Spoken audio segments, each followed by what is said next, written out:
Labirin Kehidupan kembali menjumpai Anda sahabat. Kami bacakan tulisan Pendeta Yowas Adi Prasetya kali ini dengan judul Berjalan di Atas Air. Saya Uli Manalu.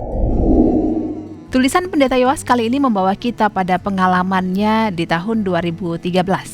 Ketika itu, bulan Februari. Pendeta Yowas berada di Nairobi, Kenya, mengerjakan tugas untuk WCC, Dewan Gereja-Gereja Sedunia. Kegiatan selama seminggu tersebut sebagian besar diisi untuk merumuskan sebuah dokumen penting WCC mengenai relasi kekristenan dengan agama-agama lain. Namun ada satu hari mereka mengunjungi sebuah komunitas lokal bernama Utoni di daerah Makakos, sekitar 2 jam dari ibu kota Kenya tersebut. Komunitas yang dimulai pada tahun 2002 itu berawal dari kegelisahan seorang pria bersama sang istri dan beberapa keluarga lain karena kelangkaan air sepanjang tahun, kecuali 2 bulan musim hujan. Sungai-sungai menjadi kering dan lahan luas di daerah itu berubah sangat gersang. Hanya semak belukar yang dapat hidup.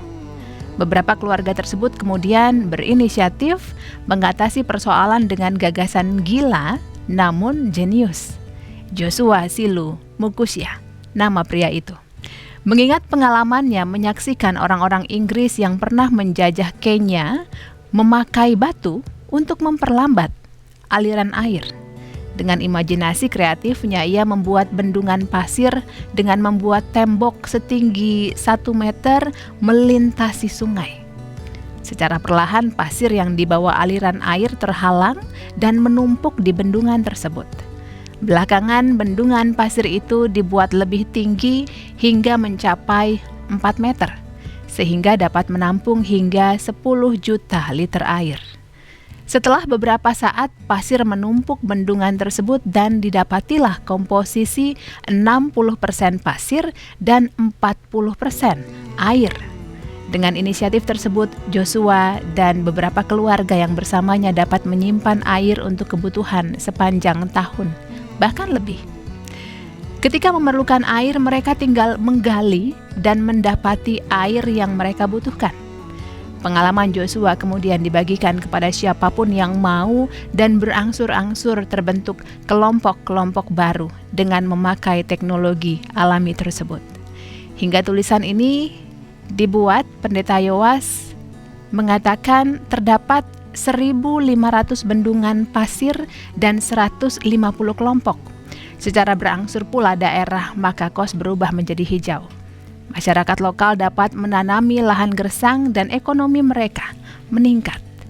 Begitu banyak air yang tersimpan di dalam bendungan tersebut. Hari itu, Pendeta Yowas seolah berjalan di atas air.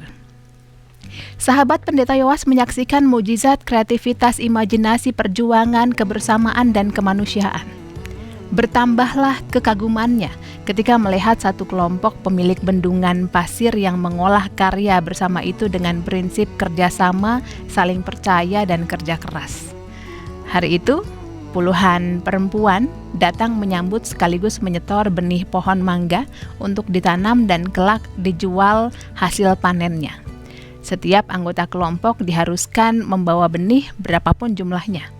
Ada juga anggota kelompok yang bertugas menyirami tanaman-tanaman mereka. Sungguh mengagumkan sahabat.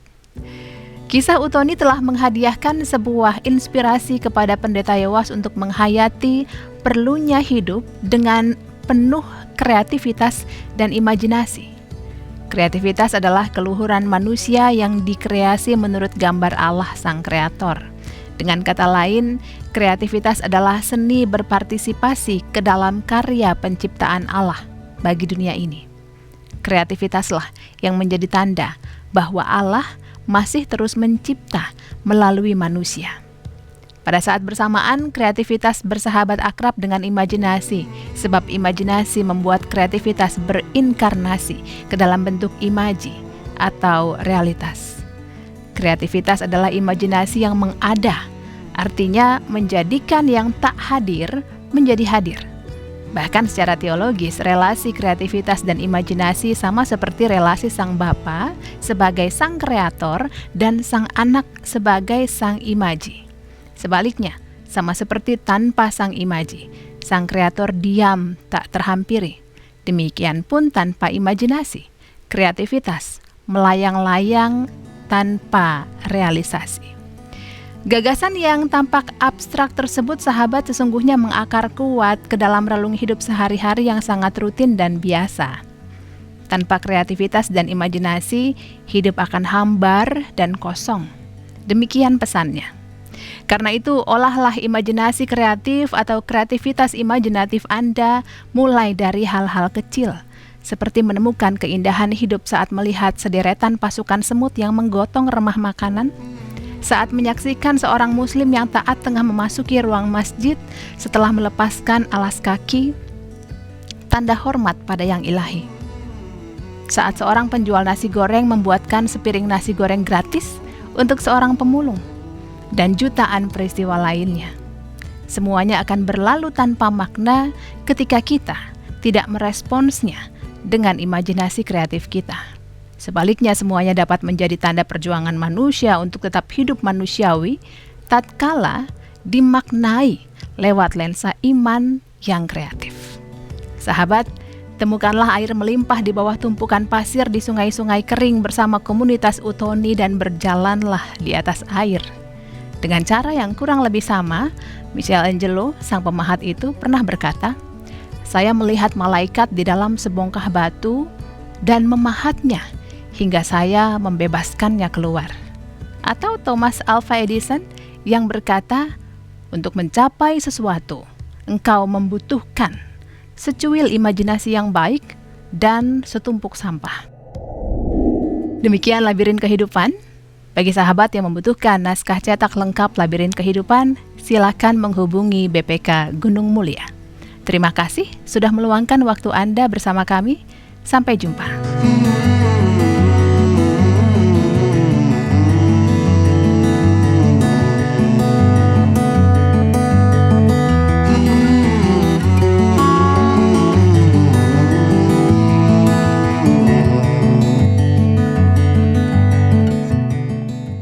Sahabat, mari dukung pelayanan dan pekabaran Injil melalui YKB dengan membagikan link acara ini kepada sebanyak mungkin orang.